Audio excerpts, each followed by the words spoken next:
Hello everyone, welcome to G centric. So दोस्तों, in the recent trend series signals and systems में आज हम लोग डिस्कशन कंटिन्यू कर रहे हैं discrete time Fourier transform chapter का। सो दोस्तों, डीएफटी चैप्टर, इस पर आए हुए रिसेंट 3 इयर्स के क्वेश्चंस का हम लोग विश्लेषण करेंगे। उससे पहले मैं एक चीज़ आपको क्लियर कर दूं, this topic is only for electronics branch and for instrumentation branch. This topic is not the part of GATE double E paper. So जो स्टूडेंट गेट इलेक्ट्रिकल इंजीनियरिंग के लिए प्रिपेयर कर रहे हैं वो इस टॉपिक को अवॉइड कर सकते हैं। सो ये सिर्फ गेट इलेक्ट्रॉनिक्स और गेट इंस्ट्रूमेंटेशन इन दोनों ब्रांचेस के लिए है। दोस्तों, एक चीज़ और मैं आपको क्लियर कर दूं, this topic is actually very important for GATE electronics and for the GATE instrumentation paper. Very recent years में अगर हम देखते हैं, 2-3 ईयर्स का पैटर्न अगर हम एनालाइज करते हैं, इस पर 4 क्वेश्चंस पूछे गए हैं in the last 3 years in electronics branch and instrumentation branch. आप अवॉइड नहीं कर सकते, यानी कि हर 2 वर्ष में 1 साल इस पर क्वेश्चन जरूर आ रहा है, इतना हम एवरेज इस पर मान सकते हैं। So this topic you should not leave it, आपको इसे प्रिपेयर करना ही चाहिए, ये टॉपिक इंपॉर्टेंट है। डिफिकल्टी लेवल के तौर पर देखें तो इस पर जो क्वेश्चंस बनते हैं थोड़ी सी कैलकुलेशन वाइज, जिनमें जनरली कैलकुलेशन थोड़ी सी ज़्यादा होती है, तो हम इसे कंसिडर करते हैं कि मॉडरेट से लेकर डिफिकल्ट लेवल के क्वेश्चंस इस पर फ्रेम होते हैं। वेरी इजी क्वेश्चन इस टॉपिक से हम एक्सपेक्ट नहीं कर सकते, क्योंकि एक डीएफटी है, सीक्वेंस बनेगा तो आपको एक मिनिमम कैलकुलेशंस वहाँ पर, स्टेप्स वहाँ पर फॉलो करने पड़ेंगे। तो जनरल सेंस जो है या जनरल ट्रेंड जो है इस टॉपिक से पूछे गए क्वेश्चंस का मॉडरेट और सम टाइम डिफिकल्ट क्वेश्चन, आसान क्वेश्चन इस टॉपिक से हमें उम्मीद नहीं करनी चाहिए। चलिए दोस्तों, स्टार्ट करते हैं from the very first question. देखिए, आसान का मतलब होता है कि हम बहुत ही 1-2-3 स्टेप्स में इसको आंसर कर पाएँ, बहुत कम समय लगे। जो एरर्स हैं, चाहे वो कॉन्सेप्चुअल एरर हो या वो कैलकुलेशन एरर हो, उनके चांसेस बहुत कम हो, ऐसे क्वेश्चंस को मैं मानता हूँ वो आसान होते हैं। ओके, अब जिन क्वेश्चंस के अंदर कैलकुलेशन मिस्टेक होने के चांसेस बढ़ जाते हैं, यानी कि कुछ कॉम्प्लिकेटेड कैलकुलेशंस वहाँ पर हो रही हैं, या कॉन्सेप्चुअल एनालिसिस में मल्टीपल कॉन्सेप्ट्स आपको यूटिलाइज करने पड़ रहे हैं, ऐसे क्वेश्चंस को हम मान के चलते हैं डिफ़िकल्ट। और जो क्वेश्चंस मल्टीपल टॉपिक्स को कंबाइंड करके और अच्छे कॉन्सेप्चुअल ग्रिप के साथ, जिसमें along with the calculation mistake आपका कॉन्सेप्चुअल मिस्टेक भी जिनमें हो सकता है, वो क्वेश्चंस को हम मान के चलते हैं कि वो डिफ़िकल्ट है। ओके, चलिए तो सबसे पहले from the very first question से हम लोग शुरुआत कर रहे हैं आज के सेशन की। This question was asked in the GATE electronics paper in 2020। 2020 electronics के पेपर में इस क्वेश्चन को पूछा गया था। चलिए तो सबसे पहले मैं इस क्वेश्चन को रीड कर लेता हूँ। Finite duration discrete time signal xn, एक फाइनाइट ड्यूरेशन का डिस्क्रीट टाइम सिग्नल xn यहाँ पर डिनोट किया गया है guys. xn is obtained by sampling the continuous time signal xt is equal to cos 200 pi t। Guys ये question समझिएगा ध्यान से, xt आपको दिया गया है equal to cos 200 pi t। ये दी गई किसकी वैल्यू? cos t की वैल्यू आपको, सॉरी xt की वैल्यू आपको दी गई है। और इससे by the procedure called sampling, okay, sampling करके इन्होंने नया सिग्नल यहां पर जनरेट किया है। This is discrete time signal, corresponding जो xt सिग्नल है उसका डिस्क्रीट सिग्नल यहां पर जनरेट किया गया है by the process called sampling. Understood? जिसको इन्होंने यहां पर xn लिखा है। ओके, एट सैम्पलिंग इंस्टेंट्स, आपको सैम्पलिंग इंस्टेंट्स भी इसमें मेंशन किया गया है, small t is equal to n/400। Okay, so यानी कि आपको जो सैम्पलिंग इंटरवल है वो आपको यहाँ पर स्मॉल n/400 दिया गया है, यानी कि ts की जो वैल्यू है, सैम्पलिंग इंटरवल की जो वैल्यू है वो 1/400 है, और n यहाँ पर एज यूजुअल इंटीजर है, 0, 1, 2, 3 इस तरह से इसकी वैल्यूज हो सकती हैं। सो गाइज स्मॉल t यहाँ पर मेंशन किया गया है, small t is equal to यहाँ पर है स्मॉल n/400। सो हमारे पास जो continuous time signal small xt provided है, क्या हम यहाँ से xn को लिख सकते हैं? एग्जैक्टली लिख सकते हैं, कुछ नहीं करना। सैम्पलिंग में, let me tell you, sampling में जैसे मान लीजिए कोई भी सिग्नल xt है और उसे हम डिस्क्रीट रिप्रेजेंटेशन में लिखते हैं, तो वहाँ पर हम स्मॉल टी को स्मॉल एन टी एस से रिप्लेस कर देते हैं। ओके, सो यहां पर जो क्वेश्चन आपको दिया गया है उसके अंदर टी एस की वैल्यू मेंशन कर दी कितनी, 1/400। तो गाइज स्मॉल टी को हम लिख देंगे सीधा n/400। सो दोस्तों जहां भी हमारे पास स्मॉल टी है उस जगह पर आप n/400 लिखेंगे तो करस्पॉन्डिंग डिस्क्रीट टाइम सिग्नल का रिप्रेजेंटेशन हमारे पास आ जाएगा। इतनी सी बात है। चलिए जरा देखते हैं इसको, कहां गया क्वेश्चन, ही गायब हो गया। Here is it. Okay, so xn is equal to यहां से आ जाएगा दोस्तों cos 200 पाई स्मॉल टी, जिसकी वैल्यू है कितनी, n/400 टाइम्स, ऐसे लिखा। ओके, सो थोड़ा सा सिंपल कर लें इसको। xn इज इक्वल टू हमारे पास आ जाएगा अब यहां से cos 200 400 कैंसिल हो जाएगा, तो cos πn/2। यस, ओके, या मैं ऐसे लिख दूं n/2। This is also all right. Guys हमारे पास ये आ चुका है discrete time representation of the signal small x of t। xn हमारे पास यहां पर आ चुका है। अब आगे जरा क्वेश्चन को पढ़ते हैं, क्या बात हो रही है इसमें। इतना समझ लिया सभी ने। अब स्मॉल n की वैल्यूज हम इसमें रख सकते हैं 0 1 2 7, यानी कि 8 पॉइंट DFT की बात हो रही है। The 8 point discrete Fourier transform DFT of xn is defined as, आपको फॉर्मूला दिया गया है इसमें, x of k is equal to small n equal to 0 to 7 xn e of minus j k n/4 small k is equal to 0 to 1 to 7। Okay, 0 to 7 k की value यहां पर है। Which one of the following statements is true.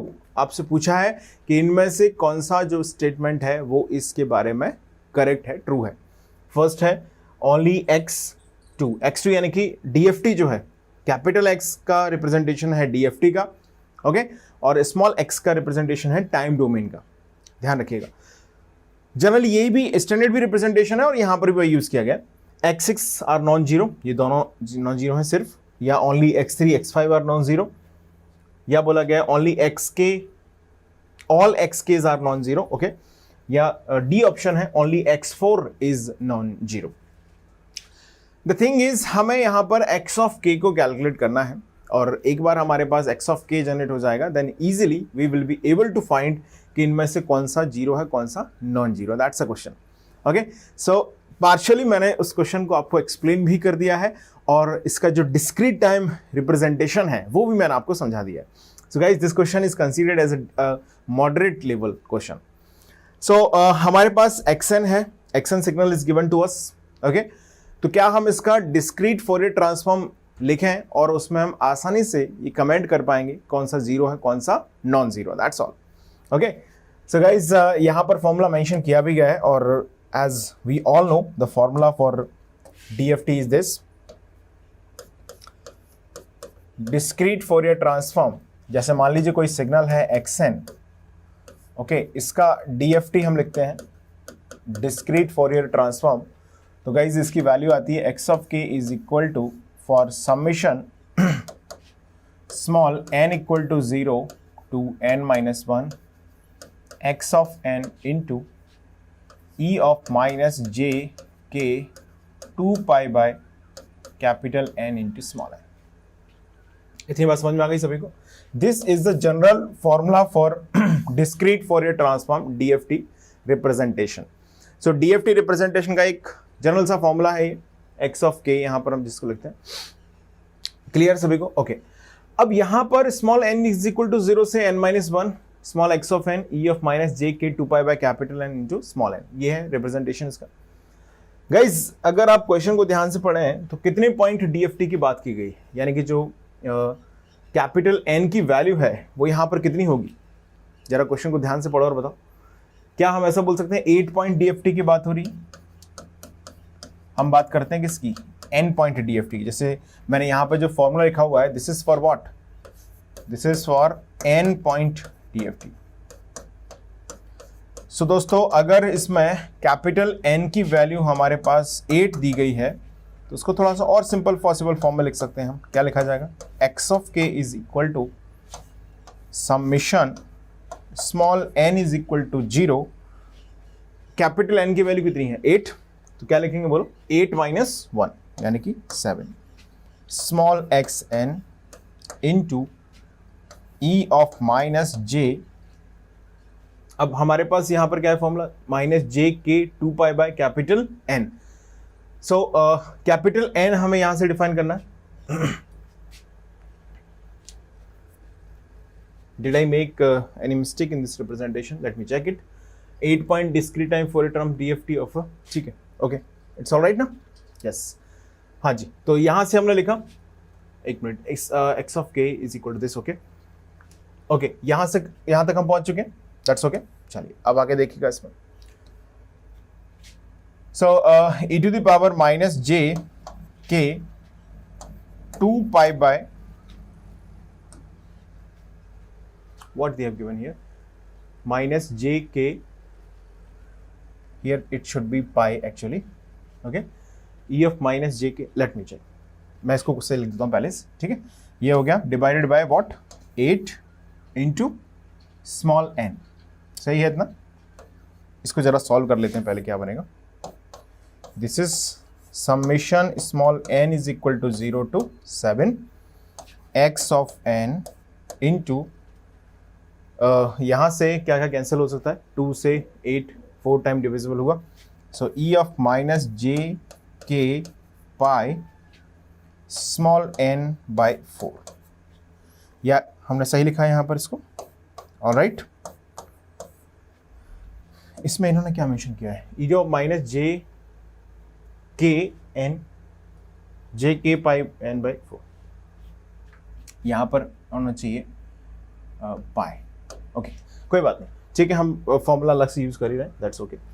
ये लिखा हमने, हो सकता है टाइपिंग मिस्टेक कुछ हो, दैट्स ओके।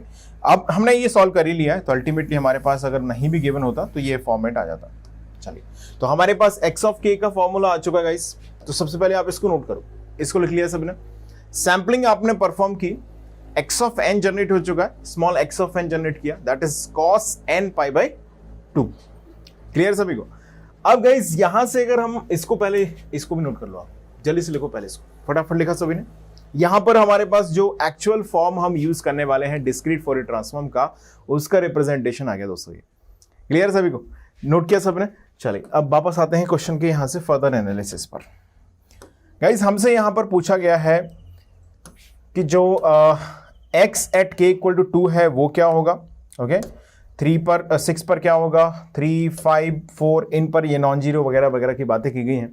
तो इन एग्जाम हॉल आप बहुत स्पेसिफिकली इसको सॉल्व कर सकते हैं, क्लियर है। जैसे मान लीजिए मैं आपसे बोलूं कि भाई x2 को सॉल्व कर लो, x6 को सॉल्व कर लो, 3 को सॉल्व कर लो, 4 को 5 को सॉल्व कर लो, तो आसानी से आपके पास आंसर यहां पर जनरेट हो सकता है। तो एक मैं सॉल्व कर लेता हूं पहले x0, क्योंकि इस वाले ऑप्शन को सबसे पहले हमको एलिमिनेट करना पड़ेगा, ठीक है। तो सबसे पहले हम क्या सॉल्व कर लेते हैं यहां पर guys, x0 means for k equal to 0. So x of 0 is equal to summation from small n equal to 0 to 7 small x of n into, अब k is equal to 0 हमने इसमें पुट किया तो e to the power कितना बन गया 0। इतना clear सभी को। गाइज हमारे पास जो xn है वो क्या है, cos n पाई बाई 2। क्या मैं इसमें पुट कर दूं, डायरेक्ट यहीं से पुट कर दूं, चलिए। तो क्या है cos n pi by 2 into e to the power 0, e to the power 0 तो 1 हो गया, बिल्कुल। अच्छा small n equal to 0 put किया तो कितना बनेगा, cos 0 plus n equal to 1 put किया तो cos pi by 2, n is equal to 2 put किया तो cos पाई, करेक्ट है इतना, okay. Plus n is equal to 0 1 2 3 put करेंगे cos 3 पाई बाई 2, 4 पुट करेंगे तो cos 2 पाई, 5 पुट करेंगे तो cos 5 पाई बाई 2, 6 पुट करेंगे तो cos 3 पाई, और 7 पुट करेंगे तो cos 7 pi by 2। So guys इनकी वैल्यूज को हमें रियलाइज करना है डेफिनेटली। तो कॉस जीरो तो 1 हो गया, ये 0 हो गया, ये -1 हो गया, प्लस ये 0, फिर ये 1, फिर ये 0, फिर ये -1 और फिर ये लास्ट में 0. So guys 1 -1 1 -1 that becomes 0 ultimately. So मित्रों x0 की जो वैल्यू है वो हमारे पास आई है 0. इसको पहले नोट करो जल्दी से. आप लिख लिया है सबने? लिखा है यहां तक? देखिए x0 की वैल्यू 0 है, इसका मतलब है ये ऑप्शन तो हो नहीं सकता. ये सभी नॉन जीरो की बात कर रहा था, ये नहीं हो सकता. अब हम जो सेलेक्टेड वैल्यूज हैं उनको यहां पर आइडेंटिफाई कर सकते हैं. देखिए x2, x6, x4, x3, x5 इनको चेक कर लेते हैं, आंसर मिल जाएगा. चलिए तो x2 को सॉल्व कर लें सबसे पहले. For k equal to 2. Guys हमारे पास ये फॉर्मूला है, इसमें k इक्वल टू 2 पुट करेंगे. अब इस क्वेश्चन में ना बस आपको कैलकुलेशन का ध्यान रखना है. कैलकुलेशन की सिली मिस्टेक आपसे नहीं होनी चाहिए. Then everything will be fine in this question. x2 is equal to summation n equal to 0 to 7 small x of n into यहां पर हमारे पास है minus j. k equal to कितना लिया गया guys? 2. So 2 pi into small n by 4. 2 से ये कैंसिल हो जाएगा तो यहां पर बचेगा 2 से e to power minus j n pi by 2. Am I right? Minus j n pi by 2. Guys xn की वैल्यू है cos n पाई बाई 2. यहां पर पुट कर देते हैं, कोई परेशानी नहीं है. cos n pi by 2. Now small n की वैल्यूज हम पुट करते जाएंगे 0 से लेके कहां तक? 7 तक. पुट करो. 0 पुट किया तो cos 0 into e to the power 0 plus cos n1 put किया तो cos पाई बाई 2. अब मैं थोड़े से स्टेप को खाने शुरू करता हूं, है ना. cos पाई बाई 2 मतलब 0, तो डायरेक्टली मैं 0 लिखूंगा. जहां ये 0 हो गया तो इसका कोई मतलब ही नहीं रहेगा. Okay. cos n is equal to आपने पुट किया 2 तो cos पाई आ गया ये बिल्कुल. तो cos pi into n is equal to put किया तो यहां पर बनेगा e to the power minus j n pi. Alright. Plus अब जैसे आप n is equal to 3 put करते हैं 3 पाई बाई 2 बनेगा, 0 कर देगा इसको. n इज इक्वल टू 4 आपने पुट किया तो 2 पाई बनेगा, तो हमें इसको कंसिडर करना पड़ेगा cos 2 पाई. और यहां पर हमने पुट किया है 4 तो यहां पर बनेगा फेजर में e of minus J 2 pi plus यहां से ये लिखा हमने. अब नेक्स्ट क्या लिखना है? cos ऑफ 4 हो गया और 5 पुट किया तो 5 पाई बाई 2 0 हो जाएगा दोस्तों, तो मैं इसको नहीं लिखने वाला. cos 5 pi by 2 means 0. अब फेजर में कुछ भी आया ये 0 ही आ गया. ओके. अब देखिए नेक्स्ट क्या है. n इज इक्वल टू हमने पुट किया 6 तो बनेगा cos 3 pi. cos 3 pi into E of minus j 3 pi. अब 7 पुट करेंगे तो अपने आप 0 हो जाएगा बिल्कुल 0. तो गाइज इसकी वैल्यूज को हम लिख लेते हैं. cos 0 हो गया 1, cos पाई -1 और ये e to power minus j n pi. ये भी सॉल्व करेंगे तो आप cos n कहां से आ गया? n नहीं आएगा ना, यहाँ पर बनाएगा cos j पाई आएगा actually. So guys e to the power j theta सब लोग जानते हैं cos theta plus j sine theta. Theta यहां पर हमने पाई पुट किया तो ये वैसे -1 आ गया, तो -1 इंटू -1 ये हो गया दोस्तों इस बार +1. ओके. देखिए अब थोड़ा खुशी आ रही चेहरे पे. +1 आ गया, यहां पर भी +1 है, 2 हो रहा है. cos 2 pi into E of 2 pi. So again ये +1 आएगा बिल्कुल. cos 3 पाई ये -1 है और e to power minus j 3 pi solve करेंगे तो ये भी -1 यानी कि ये आएगा +1. तो दोस्तों इसका आंसर आ गया 4. ओके. सो x2 की वैल्यू यहां पर कितनी है दोस्तों? इसको नोट कर लो पहले, सबसे पहले इसको फटाफट से नोट करो. लिखा? लिख लिया. चलिए अब देखो ऑप्शन में अगर हम ध्यान से ऑप्शंस को नोटिस करते हैं तो यहां पर क्या बोल दिया गया? Only x3 x5 are 0. मित्रों x2 भी तो 0 है, तो ये बिल्कुल डिनाई कर रहे हैं. ओनली x4 इज 0, ये भी नहीं हो सकता, ये भी नहीं हो सकता. तो फिर क्या होगा? Option A will be the correct answer of this question. Further investigation के तौर पर आप बिल्कुल सॉल्व करना चाहें तो कर सकते हैं निश्चित तौर पर. अगर आप चाहें तो x6 की वैल्यू भी यहां पर इवैल्यूएट आप कर सकते हैं. बात समझ में आ गई इतनी सभी को? यहां तक कोई कंफ्यूजन की गुंजाइश नहीं होनी चाहिए जहां तक मुझे लग रहा है. बात समझ में आ गई? चलिए जल्दी से नोट करें आप इसको. तो आप एक चीज समझ रहे होंगे, this question was moderately difficult table question, not so much difficult कि तुमसे अब तो ये पता नहीं क्या पूछा है। Okay, so it was moderate level question. I am just hoping that कि आप सभी ने, हो सकता है कि मेरे से पहले ही इस क्वेश्चन को आंसर कर लिया हो।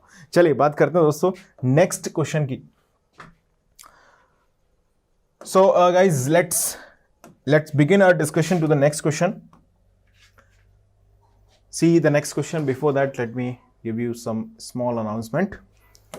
Signals and Systems को आप ज्वाइन कर सकते हैं Gcentric एप्लीकेशन पर जाकर। आप गूगल प्ले स्टोर पर जाइए, वहाँ से Gcentric आप डाउनलोड करें और बहुत ही अफोर्डेबल फी स्ट्रक्चर के साथ 599 रुपीज़ वेलकम 10 कोड यूज़ करें तो you will get the further discount also. So financially कोई बर्डन नहीं है, नॉलेज आपको भरपूर मिलेगी और आपको बहुत ही आसानी से इस सब्जेक्ट पर कमांड करने का मौका मिलेगा, okay, without having so much financial burden. So let's go for the next question guys. See consider the finite sequence x111, okay. आपको यहां पर कैपिटल X यहां पर डिनोट किया गाइस, तो ये x ऑफ k एक्चुअली हमें दिया गया है। कितनी दी गई इसकी वैल्यू? 1,1,1। ये लिखने का तरीका है, तो क्या मैं ऐसा बोल सकता हूं कि आपको x0 दिया गया है 1, x1 दिया गया है 1 और x2 दिया गया है कितना? 1। The inverse discrete Fourier transform, inverse DFT, inverse discrete Fourier transform of capital X is given as, so as usual इसका इनवर्स DFT डिनोट किया गया है लाइक x0, x1, x2, या हम ऐसे बोलें कि इनका जब हम डिस्क्रीट फोरियर ट्रांसफॉर्म लेते हैं then we got these values. Capital X0 हमको मिलता है, X1 हमको मिलता है, X2 हमको मिलता है। क्लियर है सभी को? Small x0, x1, x2, capital X0, x1, x2, ये वैल्यूज हमको यहां से मिलती हैं डायरेक्टली डिस्क्रीट फोरियर ट्रांसफॉर्म से। आपसे पूछा गया the value of small x2 क्या होगा? स्मॉल x2 की वैल्यू आपसे पूछ ली गई है और ये वैल्यूज आपको यहां पर दे दी गई है। That's a question. Question clear है सभी को? नाउ सिंपली हम इस क्वेश्चन को एक वेरी इजी ना मानते हुए हम इसे एक इजी क्वेश्चन या एक मॉडरेट लेवल का क्वेश्चन कंसीडर कर सकते हैं। इनफैक्ट ये आसान ही है, आप आसानी से इसको अटेम्प्ट कर सकते हैं। If you are having command on the formula then you will be able to answer this question. So let's pause the screen right now and try to attempt this question. एक बार screen को रोकें और जल्दी से इस question को read करें and you all should try to attempt this question. This question was asked in the GATE instrumentation paper 2020. 2020 instrumentation के पेपर में ये क्वेश्चन पूछा गया था। तो दोस्तों हमें यहां पर स्मॉल एक्सन एक्चुअली फाइंड करना है, तो आपको एक फॉर्मूला यहां पर मालूम होना बहुत जरूरी है। किसका? स्मॉल एक्स का। Small xn is equal to हम जिससे बोलते हैं इनवर्स डिस्क्रीट फोरियर ट्रांसफॉर्म। क्या लिखते हैं? 1 upon capital N, k equal to 0 to n-1, x of k into e of plus jk 2 pi by capital N into small n। इस तरह से इस फॉर्मूले को हम यहां पर रिप्रेजेंट करते हैं। क्लियर सभी को? Small x of n is equal to 1 upon capital N, k equal to 0 to n-1, x of k, e of j k 2 pi by capital N into small n। Guys this formula you must have to be keep in mind. अब यहां पर generally जो capital N होता है, क्योंकि इसे computerised evaluation में use किया जाता है, तो कैपिटल N जनरली होता है 2 to the पावर उसमें, और ऐसा कुछ कंपल्सरी नहीं है कि ये 2 to the पावर में ही हो।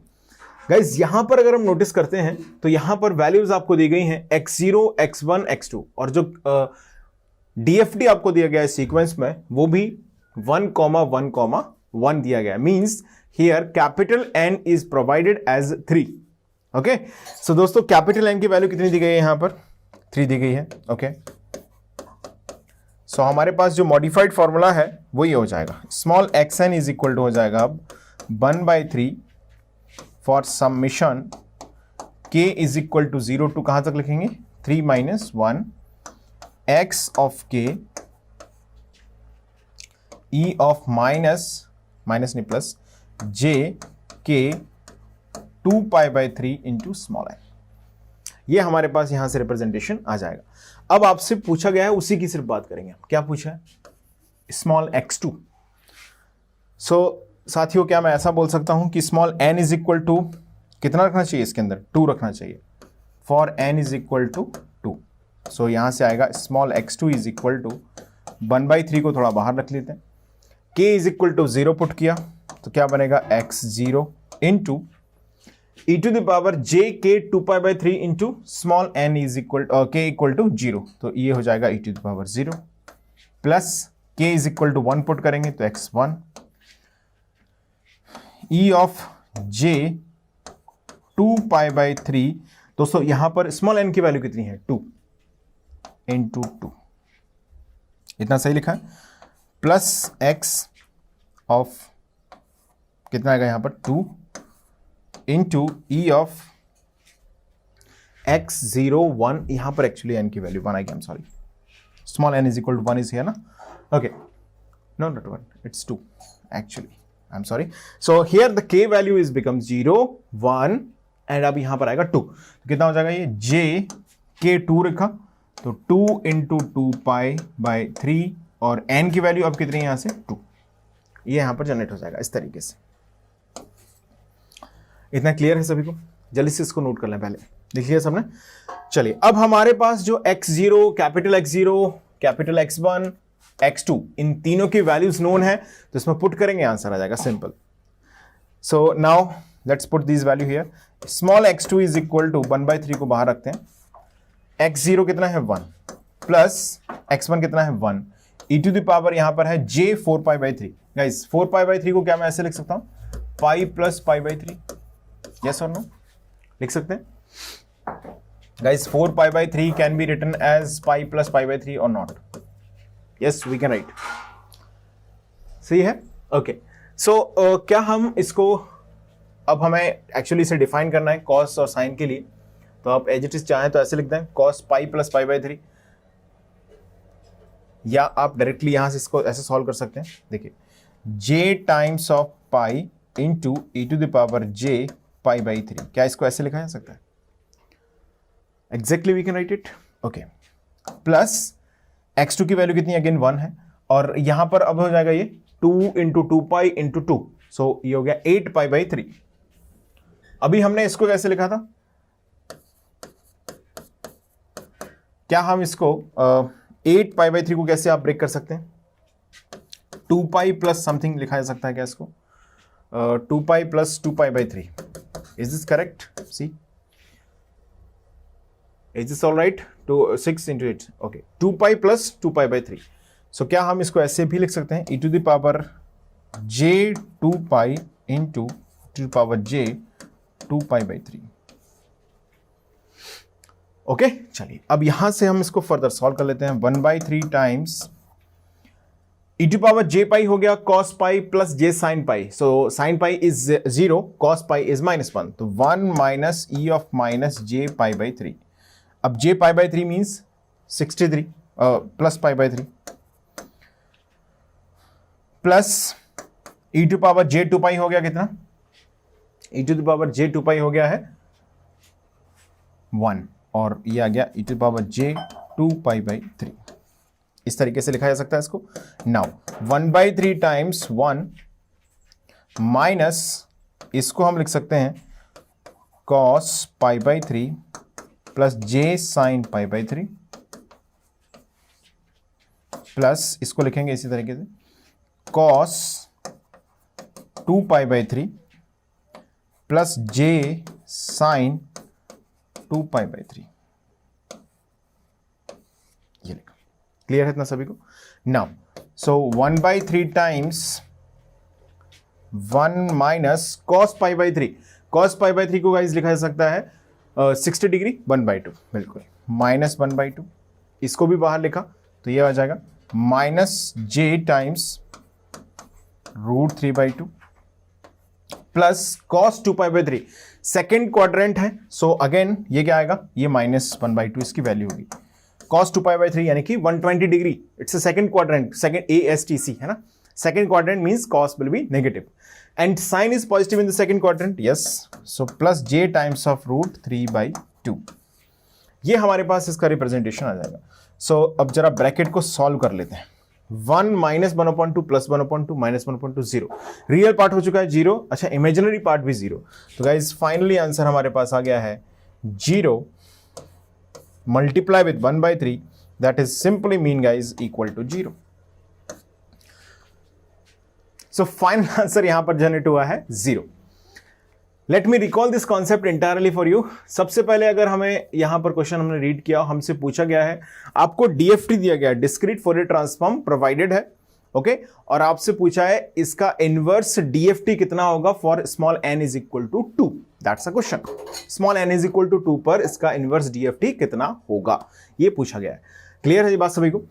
अब हमें x के ये दिया है, तो हमने x0, x1, x2 इस तरह से इनको डिफाइन किया respectively. Small x0, small x1, small x2, इनकी वैल्यूज को अगर हम कंसिडर करते हैं, और आपको ये फॉर्मूला याद होना चाहिए, this is the DFT, inverse DFT formula. मुझे उम्मीद है सभी को याद होगा, तो याद होना ही चाहिए। तो स्मॉल xn हमने डिफाइन किया 1 by capital N k equal to 0 to n minus 1 x k e of j k 2 pi by capital N into small n। अब इसमें कैपिटल N की वैल्यू हो गई 3, इसको आपने पुट किया फॉर्मूले में, डायरेक्टली हमने स्मॉल n इक्वल टू 2 लिखा। आप इसको नोट भी करते जाएं, लिख लीजिएगा, पहले इतना लिखो, यहां तक फॉर्मूले तो लिखा सबने, इतना क्लियर है सभी को? चलिए अब आगे लिखें, इसको नोट कर लें। अब इसके बाद जस्ट मैथमेटिकल कैलकुलेशन, इसको मॉडरेट हम इसीलिए बोल रहे हैं कि यहां पर कोई गलती आपने कर दी तो पूरे क्वेश्चन की कैलकुलेशन की वजह से आंसर गलत आ सकता है, that's why it is moderate. Otherwise ये फॉर्मूले पर जस्ट आपको वैल्यूज पुट करनी है और इससे एनालाइज करके आंसर निकालना है, ओके। हमने n इक्वल टू 0 2 पुट किया, यहां से ये फॉर्मूला हमारे पास आया। इस रिप्रेजेंटेशन को आप थोड़ा सा और अदर कोई अप्रोच लगा के डायरेक्टली भी सॉल्व करना चाहें तब भी आंसर आप निकाल सकते हैं। मैंने as fundamental as possible way से इसको ट्राई किया है। जल्दी से आप इसको नोट करें, यहां तक लिख लिया सबने, इसको नोट करें, यहां तक लिखें, इस पूरी कैलकुलेशन को लिख दें, इसके बाद यहां तक लिखा 1/3 तक, फिर इसके आगे लिखिएगा, ये नोट करें, ये नोट करें। सो आंसर आ गया है 0। So I'm just hoping that you all have enjoyed the today's session. So let's meet in the next session where we will discuss some more questions. Those are asked in the recent 3 years in the GATE Electronics, GATE IN paper from the topic DFT. So thank you so much for watching this session.